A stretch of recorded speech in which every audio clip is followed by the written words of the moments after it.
শ্রদ্ধেয় সম্মানিত মুসলিম সমাজ, সমস্ত প্রশংসা সেই মহান রব্বুল আলামিনের, যে মহান রব্বুল আলামিন তার অশেষ রহম করুণা দয়া আমাদের উপরে ছিল। এই জন্য আমরা রমজান মাস পেয়েছিলাম। আবার আমরা রমজান মাস শেষ করতে চলেছি। যে আল্লাহ রাব্বুল আলামিন তার করুণা না হলে রমজান মাসের শরীর সুস্থ রেখে সিয়াম করার মতো তৌফিক যিনি দিয়েছেন, যে আল্লাহ রাব্বুল আলামিনের হাজারো শুকরিয়া যে সুষ্ঠুভাবে আমরা 27টা রোজা আজকে পালন করতে চলেছি। যে মহান রব্বুল আলামিন আমাদেরকে সিয়াম পাইয়ে দিয়েছেন, সিয়াম করার তৌফিক দিয়েছেন, ভালো কাজ করার মতো ক্ষমতা দিয়েছেন, সেই মহান রব্বুল আলামিনের সংক্ষিপ্ত প্রশংসা স্বরূপ আমরা সকলে একবার উচ্চস্বরে বলি আলহামদুলিল্লাহ। তারপরে পরে নবীদের শেষ নবী, সারা বিশ্বের নবী, আখিরি নবী, বিশ্ববিখ্যাত মনীষী, যিনি আমাদেরকে ইহদিনা সিরাতাল মুস্তাকিম সঠিক রাস্তা দেখিয়ে দিয়ে গেছেন, সেই মহামানব হজরতে মুহাম্মদ বলুন সাল্লাল্লাহু আলাইহি সাল্লামের উপরে দরুদ ও সালাম ঝরে পড়ুক। আল্লাহুম্মা সাল্লি আলাইহি, আল্লাহুম্মা আমিন। যাদের ঘুম আসছে ঘুমটা ভেঙে নেন, আর না, আর মাথা কোন নিচু থাকেন না, এবার ওঠেন, আর না। আল্লাহর হাজারো শুকরিয়া, যখন রমজান মাস শুরু হয় একটু মনে ভয় যে 1 মাস সিয়াম থাকতে হবে। শেষের দিকে আসলে এত দুঃখ লাগে, এত বেদনা লাগে যে আল্লাহর রহমতের মাস। এ মাসে মানুষের মন থাকে একদম উদার, মানুষের কাছে যা চাইবেন মানুষ দিয়ে দেয়। এমনি সময় খেতে চাইলে মানুষ অত সহজে খেতে দেয় না। দেখেন, ইফতার দেওয়ার জন্য মানুষ ব্যাকুল হয়ে থাকে, মানুষ দান সাদকা করার জন্য মন ফ্রি হয়ে থাকে। সেই রহমতের মাস আমাদের কাছ থেকে বিদায় নিতে চলেছে। সত্যিই এটা যারা মুমিন মানুষ, যারা ইমানদার মানুষ, তাদের জন্য এটা খুবই দুঃখের এবং বেদনার। তার কারণ রাসূল আকরাম সাল্লাল্লাহু আলাইহি সাল্লাম বলছেন, ওর মতো হতভাগার কে, যে ব্যক্তি রমজান মাস পেল, তার পূর্বের সমস্ত পাপগুলোকে মিটিয়ে নিয়ে জান্নাতের অধিবাসী হতে পারল না, এর মতো হতভাগার কে আছে? আমাদের মধ্যে এমন অনেক মানুষ আছে যারা সুস্থতা বোধ করার পরেও রমজান মাসে রোজাকে, সিয়ামকে আমরা খুব বেশি গুরুত্ব দিই না। সিয়াম যে কত বড় জিনিস! সিয়াম হচ্ছে আত্মশুদ্ধির মাস। সিয়ামটা আল্লাহ এই জন্য ফরজ করেছেন, একজন বড় লোক মানুষ, এর আগের দিন হয়তো বলেছিলাম, না খেয়ে থাকার যে কষ্ট সেটাও সেই বড় লোক মানুষ যাতে অনুভব করে। এত সুন্দর ইসলামের সিস্টেম বিধান আল্লাহ আমাদেরকে দিয়েছেন। শুধু তাই নয়, আজকের মেডিকেল সায়েন্স, ডাক্তাররা বলছে যদি কেউ 12 মাসে 1 মাস সিয়াম থাকে সেই ব্যক্তির ক্যান্সার হতে পারে না। এই যে দীর্ঘ 15-16 ঘন্টা না খেয়ে থাকে, ক্যান্সারের যেগুলো শরীরে, প্রত্যেকের শরীরে জমে, সেইগুলো সবে না খেয়ে থাকার জন্য নষ্ট করে দেয়। সুবহানাল্লাহ। তাহলে যদি কেউ একদম নিয়ম মাফিক 30টা রোজা যদি কেউ করে, সেই ব্যক্তির ক্যান্সারও হতে পারে না। আজকের বিজ্ঞান বলছে যারা 1 মাস সিয়াম পালন করবে, শারীরিক দিক থেকে মানুষের দেখবেন প্রত্যেক জিনিসের একটা বিশ্রামের প্রয়োজন থাকে। আপনি যখন কোনো ইঞ্জিন চালান, সেই ইঞ্জিনের একটা বিশ্রামের প্রয়োজন থাকে প্রত্যেক জিনিসের। তা আমাদের শরীরের মধ্যে যে পার্টসপাতিগুলো আছে, ইঞ্জিনগুলো আছে, তারও একটা বিশ্রামের প্রয়োজন আছে। আল্লাহ এত সুন্দর সিস্টেম করে দিয়েছেন, রমজান মাসে আসলে এই শরীরের পার্টসপাতিগুলো আল্লাহ বিশ্রাম পায়। এতে মানুষের শরীরে সতেজ হয়, আরও স্পিরিট বেড়ে যায়। কত সুন্দর নিয়ম এবং বিধান আল্লাহ আমাদের জন্য পাঠিয়েছেন। এই ডাক্তারগুলো, এগুলো কিন্তু কোনো মুসলিম ডাক্তার নয়, হিন্দু খ্রিস্টান, তারাও বলছে যে সিয়াম পালন করাটা তার শারীরিক দিক থেকে, দৈহিক দিক থেকে পৃথিবীর জন্য বিশাল ভালো। তাহলে এমন একটা বিধান, যে বিধান পালন করলে দুনিয়ায় চলার ক্ষেত্রে আপনার জন্য ভালো, আখিরাতে তো ভালো আছেই আছে। আখিরাতে কি আছে? আপনার জন্য স্পেশালি একটা জান্নাত আল্লাহ সৃষ্টি করেছেন, জান্নাত রায়ান, যে জান্নাত দিয়ে আপনি জান্নাতের মধ্যে প্রবেশ করবেন। সুবহানাল্লাহ, সুবহানাল্লাহ বলছেন না কেন? তাহলে দুনিয়ায়ও আপনার জন্য ভালো, আখিরাতেও আপনার জন্য ভালো। সেই বিধান হচ্ছে সিয়াম। নামাজও একই জিনিস। ডাক্তারের কাছে গেলে যাদের বয়স হয়ে গেছে যদি বলে নামাজ পড়তে, নামাজ পড়ে, তাহলে আর অন্য ব্যায়াম করতে হবে না। 5 বার যদি নিয়ম মাফিক এই যে সুন্নাত 30 রাকাত নামাজ যদি কেউ উঠা বসা, সেই রুকু করা, রুকু থেকে বেশ কিছুক্ষণ থাকা, সাজদায় গিয়ে কিছুক্ষণ থাকা, নিঃশ্বাস নেওয়া, প্রশ্বাস নেওয়া, অক্সিজেন নেওয়া, তারপরে আবার ওঠা, আবার বসা, আবার দাঁড়ানো, এইগুলো যদি নিয়ম মাফিক কেউ করে, ডাক্তার বলছে যে তাকে ব্যায়াম না করলেও মোটামুটি চলে যাবে। তাহলে চিন্তা করেন, নামাজটাও আপনার পৃথিবীর জন্য ভালো, আখিরাতের জন্য ভালোই তো ভালো। জান্নাতের চাবি বলা হয়েছে নামাজকে। তাহলে ইসলামের বিধান যদি কেউ পূর্ণাঙ্গভাবে মেনে চলে, তার দুনিয়া এবং আখিরাত উভয় কালেই সে সাকসেসফুল হবে ইনশাআল্লাহ তাআলা। আমি আপনাদের সম্মুখে পবিত্র কোরআনের কটা আয়াত পড়েছি। সময় সংক্ষিপ্ত, বিষয় অনেকগুলো গুছিয়ে নিয়েছি, যতটা পারা যায় ইনশাআল্লাহ চেষ্টা করা যাবে। প্রথমে একটা কথা বলে রাখি, আমরা যে জাকাতের বিষয়গুলো বলি, জাকাত, উশর, ফিতরা, সাধারণ দান, কয়েকটা খাত আছে। সাধারণ দানটা আপনি সব জায়গায় করা যায়, এটা আগেও বলেছি। আর জাকাতের ক্ষেত্রে 8টা খাত বলা হয়েছে পবিত্র কোরআন, সেখানে 8টা খাতের কথা বলা হয়েছে।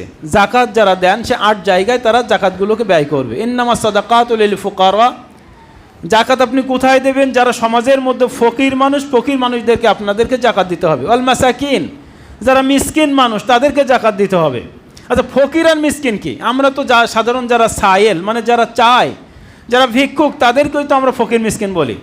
দেখেন, ফকির মানে একেবারে নিঃস্ব, সেই এখন কি খাচ্ছে, পরের জন্য কোনো খাবার নেই, তার ব্যালেন্স কিছু নেই, এ হচ্ছে ফকির। আর মিসকিন ফকিরের চেয়ে এক ধাপ একটু উঁচোই, তার মানে এই নয় যে তারও সংসার চলে, সে হচ্ছে মিসকিন। আল ফুকার আল মাসাকিন ওয়াল আমিলিনা আলাইহা, জাকাত সেই সময়কার যুগে জাকাত মানে হাসিল করার জন্যে মানুষ নির্ধারণ করা হতো, একটা চাকরি দেওয়া হতো। এখন তো আমাদের সেই রকম নেওয়া হয় না, আমাদের এখানে কমিটি থাকে, কমিটি আলহামদুলিল্লাহ ফ্রি, শুধুমাত্র নিঃস্বার্থভাবে কমিটি মসজিদের কাজ, ঈদগার কাজ, মাদ্রাসার কাজগুলো করে যান আলহামদুলিল্লাহ। এর জন্য ওনারা দুনিয়ায় যা সম্মান পাচ্ছেন, আখেরাতে ওনারা এর জন্য পুরস্কার অবশ্যই পাবেন। তো ওয়াল আমিলিনা আলাইহি, সেই সময়কার যুগে মানুষেরা জাকাত মানে হাসিল করতো, জাকাত আদায় করতো। তো যারা জাকাত আদায় করতো তাদেরকেও একটা ভাগ দেওয়া হতো। ওয়াল মুআল্লাফাতি কুলুবুহুম, এমন কোনো মানুষ, আপনাদেরকেও বলে রাখি, দেখবেন আপনারা আমাদের এখানে বেধর্মী আছে, মানে মুসলিম বাদ দিয়ে যেই থাকুক, হিন্দু, খ্রিস্টান, ইহুদি, বৌদ্ধ, নাসারা, যারাই আছে না কেন, দেখবেন আপনার সঙ্গে ফ্রেন্ডশিপ হতে হতে এমন একটা জায়গায় এসে যায়। অনেক আছে যারা বলে যে আমার ভীষণ ভালো লাগে ইসলাম, কিন্তু আমি যে যাব, তা গিয়ে আমি কোথায় থাকবো কি খাবো, এমন কোনো ব্যক্তি যদি কারো সন্ধানে থাকে, অবশ্যই সেই ব্যক্তিকে এনে এই জাকাতের একটা খাত তাকে দিয়ে তার একটা নির্দিষ্ট বাড়ি তৈরি করে দেওয়া এবং তার একটা ছোটোখাটো বিজনেস ধরিয়ে দেওয়া, এই জাকাতে অর্থ দিয়ে দেওয়া যেতে পারে। ওয়াল মুআল্লাফাতি কুলুবুহুম, এক কথায় যাদের ইসলামের দিকে অন্তরটা ঝুঁকে আছে, ইসলাম যাদেরকে ভালো লাগে, তাদের কোনো পন্থা নেই, পথ নেই, তারা আসতে পারে না, এমন কোনো মানুষ যদি থেকে তাকে জাকাতের অর্থ দিয়ে তাকে এস্টাবলিশ করা, তাকে নিজের পায়ে দাঁড় করিয়ে দেওয়ার জন্য একটা কাজ করা যেতে পারে। অফির রেকাব, দাস মুক্তি এখন আমাদের সময় নাই, অতএব ওটা বাদ যাক। অল গরমিন, 6 নম্বর হচ্ছে ঋণগ্রস্ত। যদি কোনো ব্যক্তি সত্যিকারের কোনো হালাল বিজনেস করতে গিয়ে যদি ঋণ হয়ে যায়, অবশ্যই সমাজের মানুষ তাকে গ্রহণ করবে, মানে জাকাতের একটা খাত দিয়ে তাকে চেষ্টা করতে হবে তার ঋণটা যেন সে পরিশোধ করতে পারে। শুধু এই নয়, এমন হতে পারে মুসলিমদের মধ্যে এমন কোনো মুসলিমের অন্যায়ভাবে তার নামে কেস দেওয়া হয়েছে, তাকে জেলে পাঠানো হয়েছে, এখন উকিল ধরতে গেলে টাকার প্রয়োজন। আমরা সবাই জানি যে একে অন্যায়ভাবে ফাঁসানো হয়েছে, এ আসলে কোনো অপরাধী নয়। এমন কোনো মানুষকে যদি মানে উকিল ধরার জন্য, এইরকম কোনো কাজের জন্য, সেখান থেকে মুক্ত করার জন্য অর্থের প্রয়োজন হয়, এই টাকা থেকে, জাকাতের অর্থ থেকে তাকেও দেওয়া যাবে। অফির রেকাব ওয়াল গরমিনা ওয়াফি সাবিলিল্লাহি, যারা আল্লাহর রাস্তায় ঘোরেন। অফি সাবিলিল্লাহ মানে আল্লাহর পথে বলতে জিহাদে বলেন, এখন তো সেই জিহাদ নেই, বা এই যে এইখানে ব্যাখ্যা করেছেন অফি সাবিলিল্লাহ, যে মাদ্রাসাগুলো মানে আল্লাহর রাস্তায় যেগুলো চলে, এখানেও একটা খাত দেওয়া যেতে পারে। অবনে সাবিল 8 নম্বরে বলা হয়েছে, ওই সব মুসাফির যারা বিভিন্ন জায়গা থেকে এখানে আসে, বা কোনো প্রবাসী বুঝতে পারছেন, কোনো আউট কান্ট্রির লোক আপনার এখানে এসেছে ঘুরতে, সে অর্থশালী লোক, কিন্তু ঘুরতে এসে তার সমস্ত সব কিছু চুরি হয়ে গেছে বা হারিয়ে গেছে, এখন বাড়িতে যাওয়ার মতো তার কোনো অর্থ নেই। এইরকম যদি কোনো পজিশানে পড়ে, সেখানেও একটা জাকাতের খাত তাকে দিয়ে সাহায্য করা যেতে পারে। কিংবা কোনো বোম্বাই থেকে, দিল্লি থেকে, মুর্শিদাবাদ থেকে আমাদের এখানে এসেছে, মানে রাস্তায় রাস্তায় ঘুরে ঘুরে বেড়াচ্ছে, আমাদের কাছে কিছু চাইছে, তার কিছু করার নেই। তো এমন কোনো ব্যক্তিকে অফি সাবিল, অবনিস সাবিল, সাবিল মানে রাস্তার, ইবনুন মানে হচ্ছে ছেলে, মানে রাস্তার ছেলে, মানে রাস্তায় যারা ঘুরে ঘুরে বেড়াচ্ছে, এমন কোনো ব্যক্তিকে এই টাকা থেকে দেওয়া যেতে পারে। তাহলে জাকাতের 8টা খাত সূরা তাওবার 60 নম্বর আয়াতে আল্লাহ রাব্বুল আলামিন স্পষ্ট করে দিয়েছেন।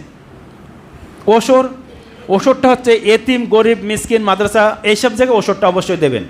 সাদাকাতুল ফিতির এও বলা হচ্ছে তুমাতুল লিল মাসাকিন, ফকির মিসকিনকে এখানে প্রাধান্য দিতে হবে। যেটা ফেতরার চাল, এটা ফকির এবং মিসকিনকে প্রাধান্য দিতে হবে।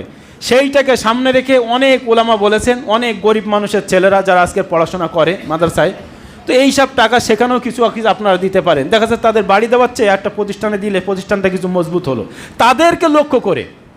আর ফকির এবং মিসকিন যাদেরকে দেবেন, আজকে বর্তমান সমাজে যদি আপনারা লক্ষ্য করেন, যে ফকির মিসকিনের কথা হাদিসে বলা হয়েছে, সে ফকির মিসকিন এখন সমাজে খুঁজে পাওয়া খুবই মুশকিল, খুবই মুশকিল। সে ফকির এবং মিসকিন খুঁজে পাওয়া খুবই মুশকিল। তারপরেও তাদেরকে দিতে হবে, যেহেতু সেটা মানে হাদিসে এসেছে তুমাতুল লিল মাসাকিন, ফকির এবং মিসকিনকে অগ্রাধিকার দিয়ে আমাদের ফিতরাটাকে বন্টন করতে হবে। আসুন, এই মোটামুটি দান, সাদকা, ফিতরার বিষয়ে আমরা কম বেশি শুনলাম। এবার আমরা আসি সিয়ামের বিষয়ে, আমরা কিছু কিছু আলোচনা করব। তারপরে ঈদগাহে যাওয়ার কিছু সুন্নাত আছে, সুন্নাতগুলোও কিছু আলোচনা করে বক্তব্য শেষ করবো ইনশাআল্লাহ তাআলা। সিয়ামের বিষয়ে কি আলোচনা করব? দেখেন, আমরা যারা সিয়াম থেকেছি আর যারা সিয়াম থাকিনি, যারা থাকেননি, আমি বলবো আপনি যদি বিনা ওজরে যদি সিয়ামটা অপূর্ণ করেছেন, আল্লাহর কাছে গিয়ে আপনি বিরাট হিসাবের কাঠগড়া আপনাকে দাঁড়াতে হবে। সিয়াম থাকার পরেও কিছু কিছু মানুষের সামান্য ভুলের জন্য কত বড় শাস্তি, একটা হাদিস আপনাদেরকে বলে দেই। রমজান মাস আসলে হাদিসটা বলি। আল্লাহ রাসূল সাল্লাল্লাহু আলাইহি সাল্লাম বলছেন, উনি একদিন স্বপ্নে, মানে শুয়ে আছেন, উনি একদিন স্বপ্ন দেখছেন। নবীদের স্বপ্নগুলো সত্যটা সবসময় মাথায় রাখবেন, আমাদের স্বপ্নের মতো কোনো স্বপ্ন নয়। কালকে রাতে হঠাৎ করে একটু চোখ বুজে এসেছে, স্বপ্ন দেখছি আমার জানলার ওখানে কে যেন দাঁড়িয়ে কি একটা মানে চুরি করবে এমন ভাব। আমি তাড়াতাড়ি উঠে গেছি, আমার ওই ঘরের মধ্যে ওখানে স্বপ্ন দেখছি, একটুখানি মানে 5 মিনিটের মতো, মানে ভয় লেগেছে চোর জানলা থেকে কী নেবে। আমি ভাবছি, স্বপ্নেও ভাবছি যে মানিব্যাগ আছে, মানিব্যাগটা নেবে নাকি। আমি তাড়াতাড়ি মানিব্যাগটা সরিয়ে রাখছি, তারপরে উঠে পড়লাম, উঠে দেখছি যে না, এত স্বপ্ন দেখছি। তাহলে আমাদের স্বপ্নের কোনো হাতামাতা নেই, কোনো হাতামাতা নেই। কিন্তু আল্লাহ রাসূল সাল্লাল্লাহু আলাইহি সাল্লামরা যে স্বপ্নগুলো দেখতেন, স্বপ্নগুলো হচ্ছে এক প্রকার ওহী। ওনাদের কাছে শয়তান প্রবেশ করতো না, কোনো কুমন্ত্রণ আসতো না, এই জন্য ওনাদের স্বপ্নটা হচ্ছে ওহী, আল্লাহর তরফ থেকে স্বপ্ন দেখানো হতো। তো উনি দেখছেন 2 জন ফেরেশতা এসে ওনার 2 বাজু ধরে কোথায় নিয়ে চলেছেন। নিয়ে যেতে যেতে একটা পাহাড়ের কাছে নিয়ে গিয়ে 2 ফেরেশতা বলছেন যে আপনি পাহাড়ে চড়ুন। আল্লাহ রাসূল সাল্লাল্লাহু আলাইহি সাল্লাম বলছেন, আমি তো পাহাড়ে চড়তে পারি না। এভাবে বসেন না, আমি তো পাহাড়ে চড়তে পারি না। ফেরেশতা 2 জন বললেন যে আপনি চড়েন, আমরা সাহায্য করব। ফেরেশতাদের সাহায্যে আল্লাহ রাসূল সাল্লাল্লাহু আলাইহি সাল্লাম পাহাড়ে চড়লেন। পাহাড়ে চড়ে যখন পাহাড়ের চূড়ায় উঠছেন, এমত অবস্থায় উনি শুনতে পেলেন ভীষণ চিৎকার, কি আওয়াজ! যেমনভাবে ওখানে মুফাসসিরগণ লিখছেন, যেমনভাবে মানে কুকুর শিয়াল্লা চিৎকার করে, এমনভাবে বিরাট চিৎকার মানুষের। আমাদের নবী পাক হযরতে মুহাম্মদ বলুন সাল্লাল্লাহু আলাইহি সাল্লাম, উনি বলছেন 2 জন ফেরেশতাকে, ও আমার সঙ্গীদয়, এই যে বিরাট চিৎকার, এই চিৎকারগুলো কিসের চিৎকার? আল্লাহ রাসূল সাল্লাল্লাহু আলাইহি সাল্লামকে বলা হলো এগুলো জাহান্নামবাসীদের চিৎকার, যারা জাহান্নামে আছে তাদের যে ভয়ঙ্কর চিৎকার, সে চিৎকার কিছুটা আওয়াজ আপনি শুনতে পেয়েছেন। রাসূল সাল্লাল্লাহু আলাইহি সাল্লাম উপরে উঠলেন। পাহাড়ের চড়ে ওঠার পর উনি দেখছেন এমন কিছু মানুষ আছে, যে মানুষদেরকে যেমনভাবে ছাগলগুলো জবাই করার পরে তার পেছনের ঠ্যাঙের ওই যে রগ আছে, পায়ের পেছনে যে রগ আছে, ওই মোটা শিরায় যেমনভাবে আংশুড়ি দিয়ে ছাগলগুলোকে টাঙিয়ে রাখে, আল্লাহ রাসূল সাল্লাল্লাহু আলাইহি সাল্লাম দেখছেন এক শ্রেণীর মানুষকে ওইভাবে ওই পায়ের যে গোড়ালির পাশে যে মোটা শিরা আছে, রগ আছে, ওখানে এইভাবে দিয়ে তাদেরকে উল্টোভাবে টাঙানো আছে। মানুষগুলো চিৎকার করে, মানুষগুলোর গাল ভর্তি রক্ত পড়তে থাকে, মানুষগুলো হাহাকার করতে থাকে, তাদেরকে ছাড়া হয় না। রাসূল সাল্লাল্লাহু আলাইহি সাল্লাম জিজ্ঞাসা করছেন, ও আমার সঙ্গীদয়, এরা কি এমন পাপ করেছে, কি এমন তারা মানে অপরাধের সঙ্গে যুক্ত ছিল যে আজকের এদের উল্টোভাবে এইভাবে টাঙিয়ে ছাগলের মতো তাদেরকে টাঙিয়ে রাখা হয়েছে? রাসূল আকরাম সাল্লাল্লাহু আলাইহি সাল্লামকে বলা হলো, এদের পাপ বলতে এমন কিছু নাই, এতটুকু করেছিল, তারা রোজা রেখেছিল, কিন্তু রোজার গুরুত্ব সম্পর্কে এরা গুরুত্ব দেয়নি। কি এদের যে টাইম, সূর্য উদয় হলে যে ইফতার করতে হয়, এরা এইরকম কোনো গুরুত্ব দেয়নি। এমনি 10 মিনিট 15 মিনিট আগে খেলেই বা কী হয়, এমনভাবে এরা জলদি ইফতার করেছিল, যার জন্য এদেরকে এইভাবে শাস্তি দেওয়া হচ্ছে। আমার আপনার কাছে প্রশ্ন, যদি মাত্র সিয়াম থাকার পরও শুধু এই সামান্য ভুলের জন্য তাদেরকে আংসুড়ি দিয়ে উল্টোভাবে টাঙিয়ে যদি এইভাবে রাখা হয়, গাল ভর্তি রক্ত যদি পড়তে থাকে, আমার আপনার যাদের সোজা মানে সুন্দর শরীরে কোনো রোগ নেই, এমন যদি সুস্থতা শরীর নিয়ে যদি সিয়াম ভঙ্গ করি, আমাদের শাস্তি কী হবে? এটা আমার আপনাদের কাছে প্রশ্ন থেকে গেল। সিয়াম থাকার পরে যদি তাদের এই শাস্তি হয়, সিয়াম যারা সুস্থভাবে থাকছেন না, রহমতের মাস পেয়েছেন, মাগফিরাতের মাস পেয়েছেন, ক্ষমার মাস পেয়েছেন, জান্নাতে যাওয়ার মাস পেয়েছেন, শয়তান বেঁধে রাখার মাস পেয়েছেন, জান্নাতের দরজাসমূহ খোলা হয়, জাহান্নামকে আটকে দেওয়া হয়, এমন একটা মাস পাওয়ার পরেও যদি আপনি সিয়াম পালন না করে, আমাদের শাস্তি কী হবে? একটুখানি ভেবে দেখবেন। জাহান্নাম বড় কঠিন জায়গা, জাহান্নাম বড় কঠিন জায়গাটা মাথায় রাখবেন। জাহান্নাম বড় কঠিন জায়গা, এটা কখনোই বলবেন না না হয় একটু জাহান্নামে যাব, এটা মুখ দিয়েই আনবেন না। জাহান্নাম বড় কঠিন জায়গা, ফুলসিরাত বড় কঠিন জায়গা, যে সরু সুতোর উপর দিয়ে আপনাকে পার হতে হবে, নিজে দগদগ করে আগুন জ্বলবে। কে পার হবে? আপনাকে পার হতে হবে। এমন কিছু মানুষকে ঠ্যাং ধরে টানতে টানতে জাহান্নামের মধ্যে নিক্ষেপ করা হবে, যে আগুনের তলদেশে পৌঁছাতে গেলে মানে অগণিত দিন লেগে যাবে সেখানে পৌঁছাতে গেলে। সেখানে আপনার চিৎকার, আপনার আওয়াজ পৃথিবীর কেউ শোনার মতো থাকবে না।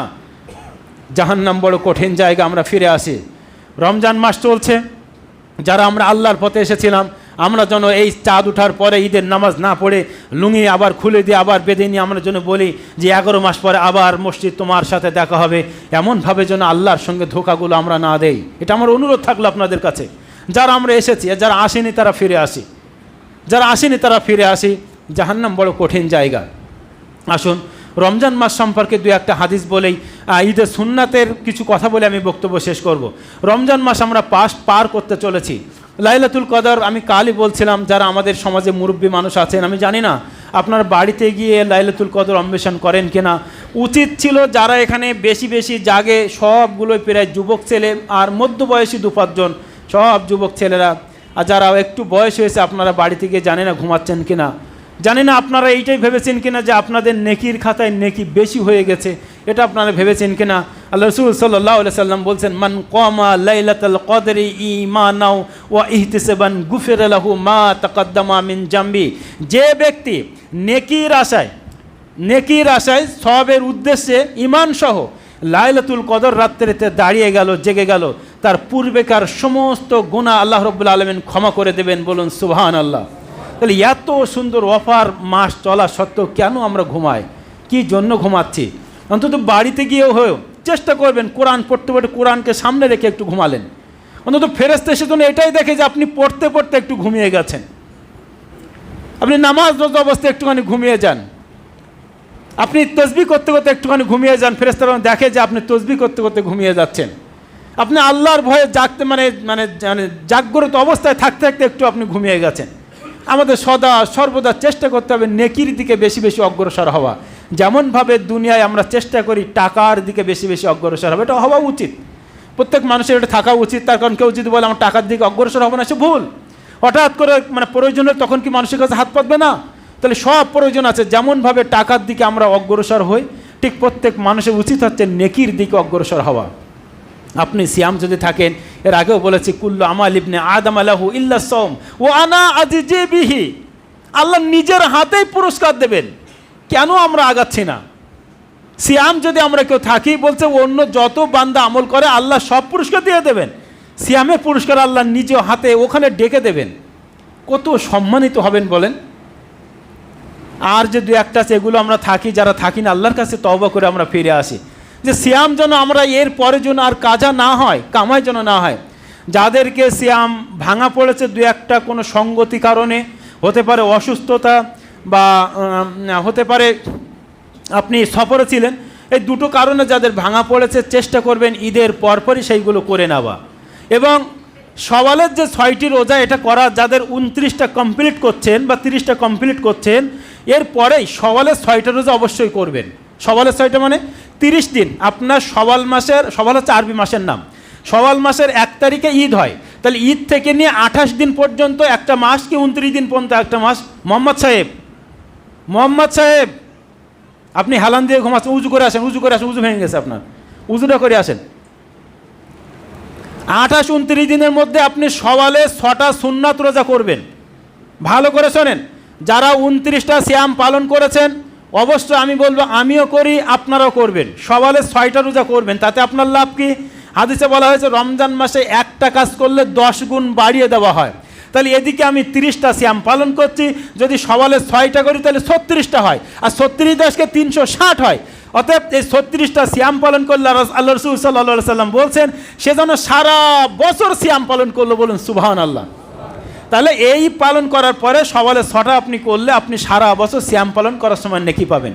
অতএব এই 29 দিনের মধ্যে আরও 6টা সুন্নাত রোজা ইনশাআল্লাহ তাহলে আমরা করব ইনশাআল্লাহ। আর মা বোনদের যে 5টা 6টা 7টা ভাঙা রোজা আছে সেটাও চেষ্টা করে, আপনারা অনেক সময় বলেন কি 1 বছরের মধ্যে করে নেবো, এটা ভুল। ঠিক, কিন্তু আমি বলবো একটু ভুল কি জানেন, আমি বলি যে হঠাৎ যদি আপনার আল্লাহটাকে সাড়া দিতে হয়, কে করবে আপনার ওই যে 5টা রোজা কি 6টা রোজা? কেউ দায়িত্ব নেই, আপনার স্বামীও দায়িত্ব নেবে না। এই জন্য আমি বলি সওয়ালে 6টা রোজা করা হয়ে গেলে একটু কষ্ট হলেও টানে টানে যে কটা ভেঙেছে ভাঙা রোজাগুলো করে নেওয়ার চেষ্টা করবেন। আসুন, রোজা অবস্থায় কিছু মশলায় কালকে বলেছিলাম থাক, ওগুলো আর বলবো না, আমরা মশলা কম বেশি সবাই জানি। তবে যদি কারোর এমনটা হয়ে যায়, একটা হাদিস বলে দিই। একজন ব্যক্তি সংক্ষেপে বলে দিই, আল্লাহ রাসূল সাল্লাল্লাহু আলাইহি ওয়াসাল্লাম কাছে এসে বলছেন, ইয়া রাসূলুল্লাহ আমি ধ্বংস হয়েছি। লম্বা হাদিস, আরবি বলছে না, শুধু বাংলাটা বলে দেই। আমি ধ্বংস হয়েছি, হালাকতু ইয়া রাসূলুল্লাহ, আমি ধ্বংস হয়েছি। আল্লাহ রাসূল জিজ্ঞাসা করলেন, কেন, তুমি কি এমন করেছো যে তুমি ধ্বংস হয়েছো? উনি বলছেন যে আমি রোজা থাকা অবস্থায় আমি স্ত্রীর সহবাস করে ফেলেছি।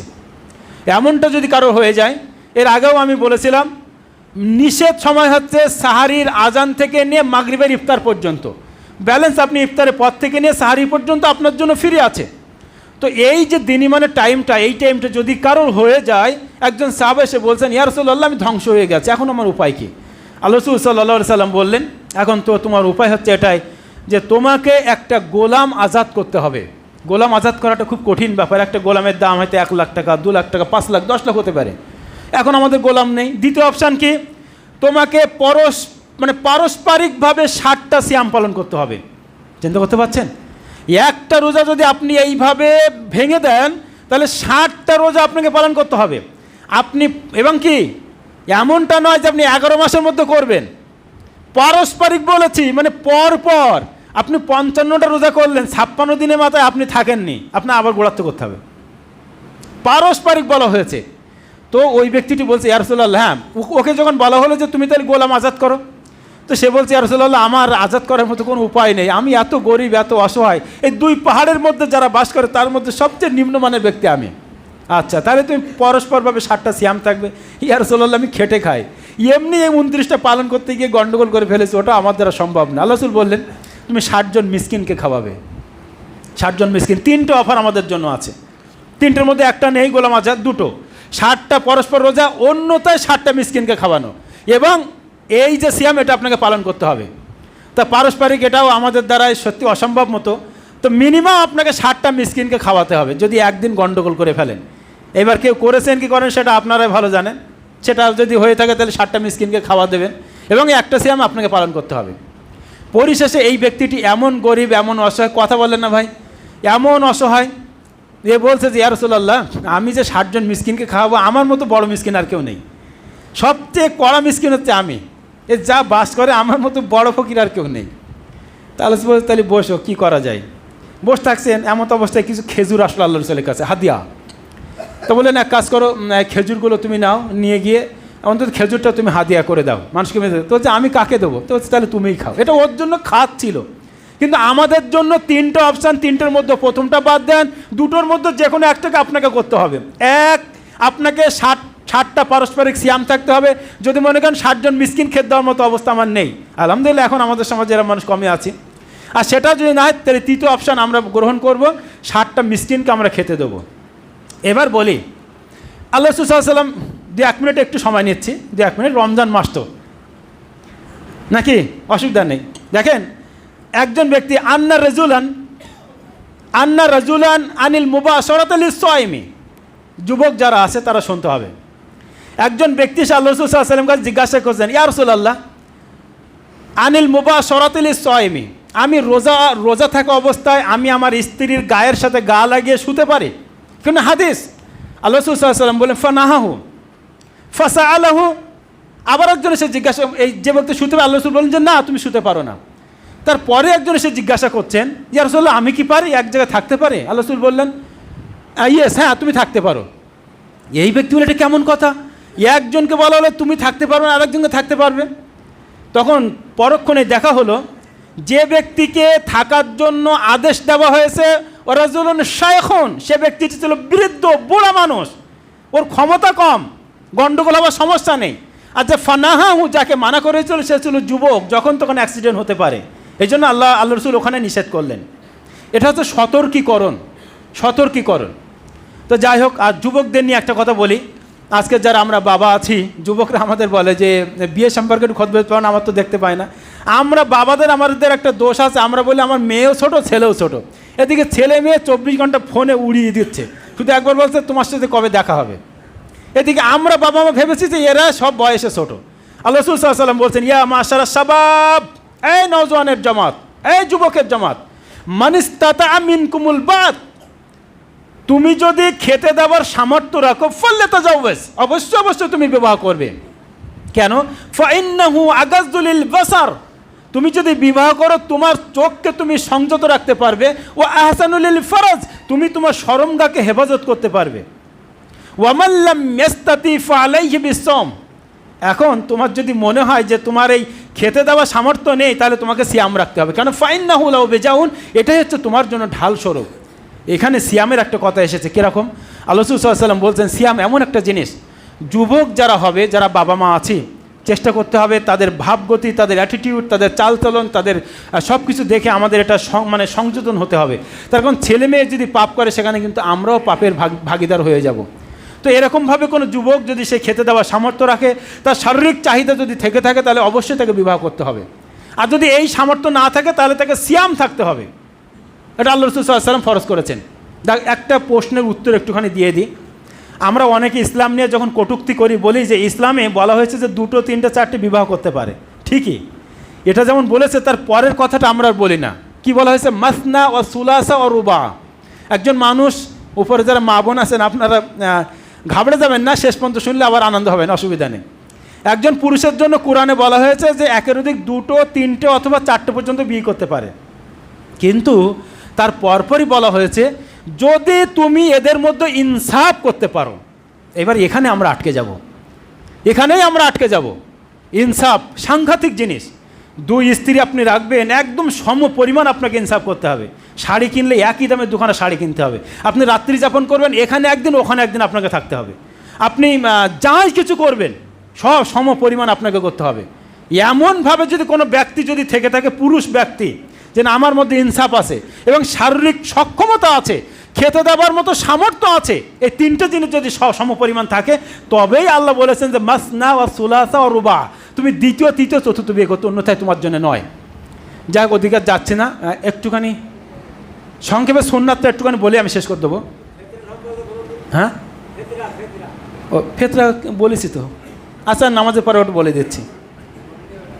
দেখেন একটু একদম সংক্ষেপে বলে দেয়, মানে যে কটা সুন্নাত আছে এগুলো করবেন। ঈদের দিনে সুন্নাতের 10টা আমি এখানে লিখে নিয়ে এসেছি। তার মধ্যে একটা হচ্ছে, প্রথম সুন্নাত হচ্ছে ঈদের দিনে ফজরের জামাতের সঙ্গে নামাজ পড়া। এবার দেখেন আপনারা কি করবেন, আমি বলিনি, এটা কিন্তু সুন্নাত। ফজরের জামাতের সঙ্গে নামাজ পড়া 1, 2। এই ঈদ উল ফিতরের ঈদগায় যাওয়ার আগে আমাদের কি করতে হয়? কিছু খেয়ে যেতে হয়। কুরবানি ঈদে কিছু খেতে নেই, কিন্তু এই ঈদে খেতে হয়। আপনি 3টে খেজুর খেয়ে, খেজুর খাওয়াটা সুন্নাত, 3টে খেজুর খেয়ে আপনি নামাজ পড়তে যাবেন। 3, গোসল তো আমরা করি, গোসল করার পরে একটু আতর হোক, সুরমা হোক, এগুলো ব্যবহার করে যাবেন। 4, উত্তম পোশাক, ভালো জামাকাপড় পরে যাবেন। এর মানে এই নয় যে আমাকে নতুন কিনেই পরতে হবে। নতুন কিনে পরতে এমনটা না, আপনি পুরনো জামা পরিষ্কার করে ইস্ত্রি করে যেতে পারেন। আমার ছেলেকে কদিন আগে একটা জামা দিয়েছে, সে জামাটা একদিন গায়ে দিয়ে বাড়ি ঘুরেছে। ও বলছে কি ঈদের জামা লাগবে, তো ওই তো জামা, তো বলছে ও জামা তো লোকের দেখা হয়ে গেছে। বলছে ওটা তো লোকের দেখা হয়ে গেছে, তাহলে ঈদের জন্য আলাদা জামা লাগবে। মানে এইটা বিষয় নয় যে ঈদের দিন নতুনই পরতে হবে, আপনার ভালো পোশাক পরতে হবে, একটু পরিষ্কার পরিচ্ছন্ন করে পরতে হবে। 5 নম্বর হচ্ছে পায়ে হেঁটে ঈদগায় যাবেন। আমাকে হয়তো একটু গাড়িতে যেতে হয়, আবার এখানে এসে নামাজ পড়াতে হয়, তবে পায়ে হেঁটে যাবেন, এটা হচ্ছে সুন্নাত। মাসি বলা হয়েছে। 6 নম্বর হচ্ছে তাকবীর বলা। তাকবীরটা একদম ফজরের পর থেকে আল্লাহু আকবার, আল্লাহু আকবার, লা ইলাহা ইল্লাল্লাহু, আল্লাহু আকবার, আল্লাহু আকবার, ওয়ালিল্লাহিল হামদ, এটা আপনারা পড়তে যাবেন। 7 নম্বর হচ্ছে যে ধার দিয়ে যাবেন সুন্নাত হচ্ছে একটু অন্য পথ দিয়ে বাড়িতে আসা। এক ধার দিয়ে যাওয়া আর এক ধার দিয়ে আসা, এটা একটু চেষ্টা করুন, এটা কিন্তু সুন্নাত। 8 নম্বর হচ্ছে ঈদের দিন হাসি খুশি অবস্থায় থাকবেন, মুখ কালো করে থাকবে না, স্ত্রীর সঙ্গে সবার সঙ্গে যার সঙ্গে দেখা হবে রাস্তায় যাচ্ছেন সালাম দিয়ে চলো ঈদগাহটা, বেশ হাসি খুশি অবস্থায় থাকবেন। 9 নম্বর হচ্ছে ঈদগায় গিয়ে চেষ্টা করবেন একটু ভালো জায়গায় বসা। আর আলহামদুলিল্লাহ আমি এটা প্রতি বছরই বলি, আমার পশ্চিম পাড়ার লোক একদম আগে গিয়ে ফার্স্ট কাতার ধরে নেবেন, 7টায় নামাজ ফার্স্ট কাতার ধরে নেবেন। আর 10 নম্বর হচ্ছে আপনার দেখ ওটা বিশেষ সুন্নাত না। এই যে 8টা 9টা সুন্নাত বললাম, আল্লাহর কাছে দোয়া করি এই সুন্নাতের উপরে যেন আমরা আমল করতে পারি। পরিশেষে আল্লাহর কাছে দোয়া করি যে আল্লাহ, আজকে রমজান মাস তুমি পাইয়ে দিয়েছিলে, রমজান মাসে আজকে আর মন খুলে তোমার রাস্তায় দান করেছি, মন খুলে দান করেছি। আমরা ইফতার দিয়েছি, ইফতারে জানি আমরা 8-10 হাজার টাকা খরচ, তারপরও ইফতার দিতে এতটুকু মনে আমাদেরকে আটকায় না। আমাদের মনে আশা আছে, যারা সিয়াম আছে, যারা রোজাদার আছে, তাদেরকে আমরা ইফতার খাওয়াবো। আল্লাহ তোমার কাছে মানে বিশেষভাবে ফরিয়াদ এটাই আমার, আজকে জুম্মায় দাঁড়িয়ে যে বা যারা আজকের আমরা ইফতার করিয়েছি, আমাদের ইফতারকে তুমি তোমার দরবারে কবুল করে না, বলুন আমিন। ইয়া আল্লাহ, আজকে জুম্মার মসজিদ করার জন্যে অনেক কষ্ট করে ওই বাসতলায় নামাজ পড়ছে, মা বোনদের উপরে জায়গায় হয় না। আলহামদুলিল্লাহ আমরা একটা সুরাহা করতে চলেছি। তো যে বা যারা আজকের মন খুলে প্রাণ খুলে তোমার আল্লাহর ঘর করার জন্যে, জান্নাতে যাবার জন্যে, নেকি অর্জন করার জন্য দান করেছে, তাদের দানকে তুমি তোমার দরবারে সাদরে গ্রহণ করে না, বলুন আমিন। এ আল্লাহ, আমরা যারা সিয়াম থেকেছি, সিয়ামের মধ্যে জানা অজানা অনেক ভুল করেছি, হয়তো আমরা বুঝতে পারিনি, তারপরও ভুল হয়েছে, জেনেও হয়তো ভুল করেছি। আমাদের ভুলগুলোকে তুমি না ধরে, তুমি রহমান, তুমি রহিম, তুমি করুণাময়, তুমি দয়াময়, তুমি আমাদের ভুলগুলোকে না ধরে আমাদের সিয়ামকে তুমি তোমার দরবারে কবুল করে না, বলুন আমিন। সুবহানাক আল্লাহুম্মা রাব্বানা ওয়া বিহামদিকা বারাকাল্লাহু ফিনা।